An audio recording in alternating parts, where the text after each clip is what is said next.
Alright, what's up everyone? I'm here today to do a review of Modern Warfare 2. Now this game is completely insane. From the single player to the multiplayer to the special ops, which is new to the series. It's well polished and well done on all levels of the spectrum. Starting with single player, this game has a very good single player. It keeps you intrigued and glued to the controller throughout the whole campaign. Even especially as you're getting to the end, it starts ramping up, and it is completely awesome. Speaking of the ending to this game is one of the best that I've ever played, if not the best that I've ever played.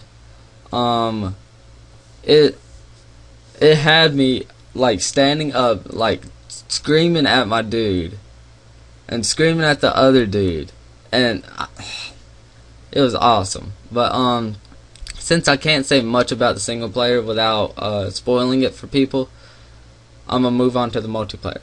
Now in the multiplayer, we've all played Modern Warfare 1.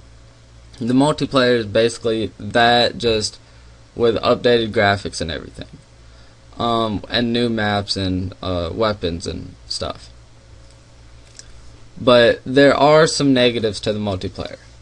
In the multiplayer in the first Modern Warfare, when you rank up and unlock new weapons, those weapons were actually better than the ones you had before, so it made you want to move to that weapon so you can have a better weapon. In this one, that's not the case.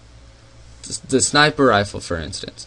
In the first Modern Warfare, you worked your way up to the 50 cal sniper, the Barrett sniper. Forgot the name for a second. But you worked your way up to that, which was the best sniper in the game. And it's, unless they came out with a new gun since then, it's the best sniper in real life, because it's 50 cal. But so that was like the pinnacle of snipers in the game in the first Modern Warfare. Well, in this game, you start off from level 1 with the Barrett and another sniper. I forgot the name of it. Unlocked, and those are two of the best snipers in the game. Like the Barrett, the only difference is the fire rate, because the Barrett's semi-automatic and the other sniper is bolt action. So they're basically the exact same specs on each gun, just one's semi-automatic and one's not. Which, I don't like. Why would you give the best gun? Because then you have no satisfaction of unlocking the other snipers. They're not any better. I mean, some stats on them may be a little bit better, but from what I've went through, they're not that much better that they're going to make me switch. Now, going off from the weapons unlocks, the maps in Modern Warfare 2, there's a few that are good. Like they've been growing on me, but there's I forgot the exact number. I didn't even count. But there's a good bit that are bad. That I just can't stand. And this isn't just my opinion. I've heard it from other people too. Just some of them have bad level design, and I don't know, they're just bad overall. But that's basically the multiplayer. Overall, it is a very excellent multiplayer game, because that's what most people buy Modern Warfare 2 and 1 for, is for the multiplayer. That's what most people buy Call of Duty for, is the multiplayer. Now, moving on to Special Ops, which is new to the series, as I said previously. Now, Spec Ops is basically like what all the games are adding these days. The first one I can remember on the consoles having it is Rainbow Six with Terrorist Hunt. And it's basically, I mean, that's similar to it. It's not the exact same. And then Gears of War 2 had it, and Halo 3 ODST had something like it. But Spec Ops is basically like you can do it co-op too with, I forget how many other friends. But you can do it with with your friends or just solo. But you're basically facing just AI, just bots, and there's 3 different types to this, which is different than some other games. Now, the first type is wave defense, which is like all the other games. Wave defense is basically you're positioned in an area. Now, I haven't played much of Spec Ops, so I've only played a few levels of it. But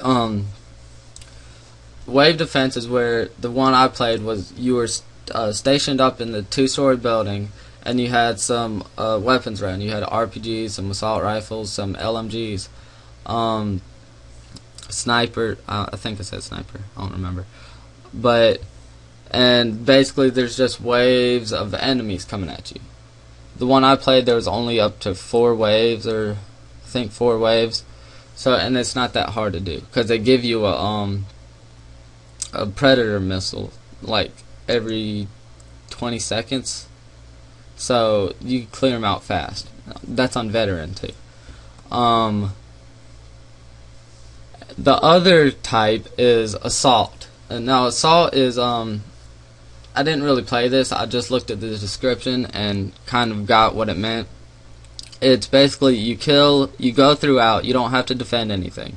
You just go throughout and kill all the enemies as fast as possible. That's what I think it is. That's what the description to some of the assault levels said. And the third one is elimination, which is basically kill all enemies. I didn't play any of those either. Like I said, I haven't played much Spec Ops yet. I've been playing multiplayer like crazy. But elimination, from the one I read, it said like eliminate all of some gang in Rio, in the favela, which that's not a spoiler, because you see Rio heavily in the trailers. But that's basically it for the game. That was supposed to be a quick review, but I kind of rambled. Now, overall, this game I highly recommend this game. This game, it has an awesome multiplayer. Like, the multiplayer is up there with Halo 3. I mean, you can't compare the two because they're 2 different types of games. But that's saying something for me, because I'm like a huge Halo fan. You can't see it, but all up on my desk and over there and all around my room, I have Halo stuff everywhere. And Halo's been my '1 game for a while, and it still is. But this multiplayer is the first multiplayer that come close to Halo 3's multiplayer. Now, again, they're not the same. You can't really compare them, but it is up there, and the fun level of it. And the single player is definitely good. It's well worth getting and playing through the single player. And the special ops is very worth getting into. From the stuff I played, it is fun, and it offers something for maybe if you're going on a road trip or something and you're bringing your 360 with you, and you don't have internet connection where you're going. You can play through Spec Ops solo and get more than just single player repetitive missions. Overall, this game is a definite must get, and I give it 2 thumbs up for Infinity Ward and Activision for making it, especially since it's one of the only games that Activision publishes that I like. But Infinity Ward did an excellent job on this game. And alright, so that's it. Definitely go pick up this game. Subscribe, rate, and comment. And follow me on Twitter, twitter.com/TicTechBoom, and I'll catch y'all in the next video. Alright, see ya.